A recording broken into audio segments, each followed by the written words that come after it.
Hello students, आज हम पढ़ेंगे रैंक कोरिलेशन कोएफिशिएंट के बारे में। तो आज के इस वीडियो में हम स्पीयरमैन मेथड की हेल्प से दिए गए किसी भी न्यूमेरिकल का रैंक कोरिलेशन कोएफिशिएंट कैसे फाइंड कर सकते हैं उसकी बातें करेंगे।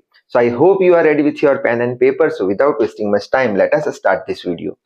तो सबसे पहले तो ये समझ लेते हैं कि रैंक कोरिलेशन कोएफिशिएंट आखिर होता क्या है।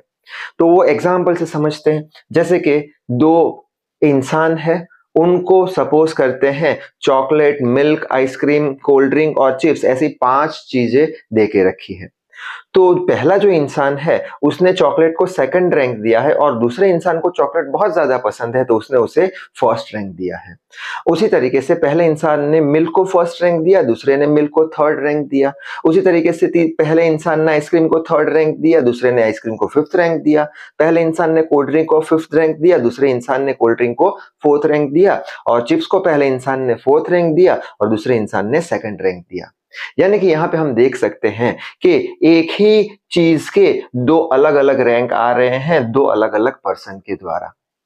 तो रैंक कोरिलेशन कोएफिशिएंट यानी क्या कि दो जो रैंक है, दो अलग अलग रैंक, वो एक दूसरे के रिस्पेक्ट में किस तरीके से चेंज हो रहे हैं, कौन से रेट से चेंज हो रहे हैं, उसे हम बोल देंगे कोरिलेशन रैंक का या फिर रैंक का कोरिलेशन कोएफिशिएंट।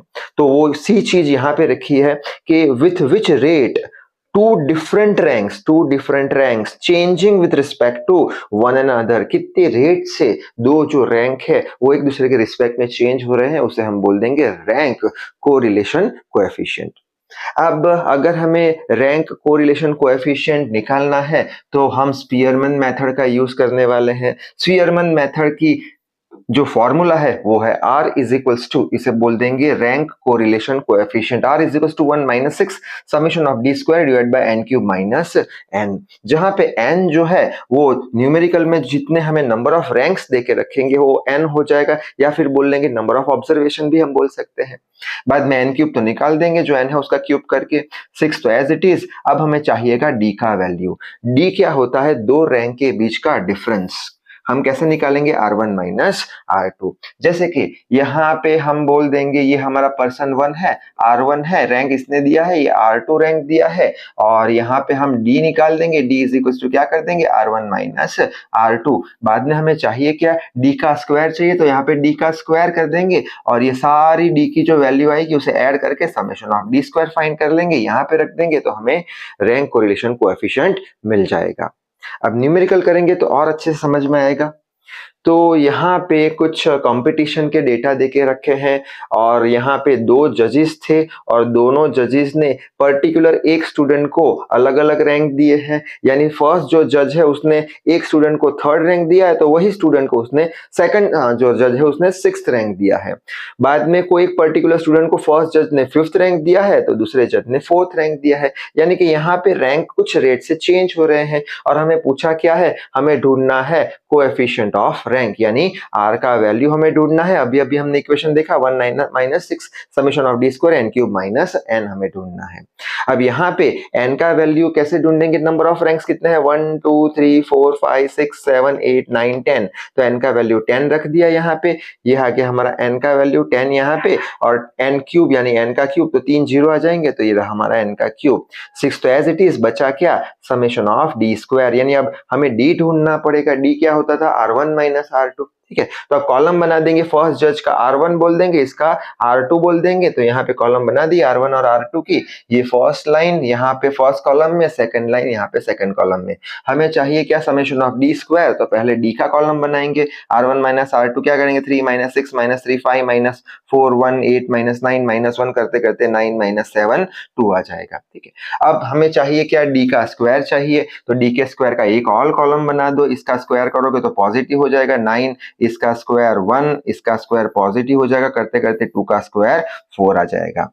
बाद में हमें चाहिए क्या? समेशन ऑफ डी स्क्वायर, यानी ये जो जितने भी डी स्क्वायर है सबको सम कर देंगे, ऐड कर देंगे। 9 प्लस 1 करते प्लस 4, तो आ जाएगा 214 समेशन ऑफ डी स्क्वायर। तो बस ये समेशन ऑफ डी स्क्वायर 214 यहाँ पे रख दिया। सिंपल सा कैलकुलेशन है, हमें आंसर मिल जाएगा रैंक कोरिलेशन कोएफिशिएंट का, जो होगा -0.297 के बराबर। अब एक ऐसा न्यूमेरिकल देखते हैं जिसमें रैंक दिए गए नहीं हैं। यहाँ पे तो रैंक है R1 R2, ये R1 और R2 रैंक है। अब रैंक जब नहीं दिए गए होते हैं तब हम कैसे रैंक कोरिलेशन कोएफिशिएंट फाइंड कर सकते हैं, ऐसा एक न्यूमेरिकल देख लेते हैं। तो यहाँ पे हमें कुछ डेटा देके रखे हैं 10 स्टूडेंट्स के। यहाँ पे देख सकते हैं रोल नंबर 1 से लेके 10 दिया हुआ है। यहाँ पे मैथ्स के मार्क्स देके रखे हैं और साइंस के मार्क्स देके रखे हैं। यानी कि यहाँ पे रैंक हमें दिए हुए नहीं है, यानी कि ये R1 और R2 नहीं है, ये क्या है, मार्क्स है। तो इनके मार्क्स पे से हम रैंक निकालेंगे, जिसके ज्यादा मार्क्स होंगे उसके फर्स्ट रैंक, जिसके सबसे कम मार्क्स होंगे उसे रैंक नंबर 10 दे देंगे। ठीक है, तो कैसे करेंगे, तो उसके लिए सबसे पहले कॉलम बना देंगे। कैसे, तो यहाँ पे मैथ्स लिख लिया, मैथ्स के मार्क्स लिख लिए। ठीक है, साइंस लिख लिया, साइंस के मार्क्स लिख लिए। तो ये मैथ्स के मार्क्स, ये सब फर्स्ट जो रो है वो लिख दिया, और यहाँ पे साइंस के मार्क्स है वो यहाँ पे रख दिया। अब क्या करेंगे, मैथ्स में सबसे हाईएस्ट मार्क्स कितने हैं, 91, तो इसको फर्स्ट रैंक दे दिया, यानी R1 का कॉलम बना दिया। ठीक है, उससे थोड़े से और कम कितने हैं, 90, तो उसको सेकंड रैंक दे दिया। उससे थोड़े कम 82 थर्ड रैंक दे दिया। ऐसे करते करते सबसे कम मार्क्स को हम 10 रैंक दे देंगे। ठीक है, तो R1 का कॉलम बन चुका हमारा। अब हम साइंस की बात करेंगे। साइंस के जो ये मार्क्स है, ये मार्क्स यहाँ पे हमने रख दिए 84।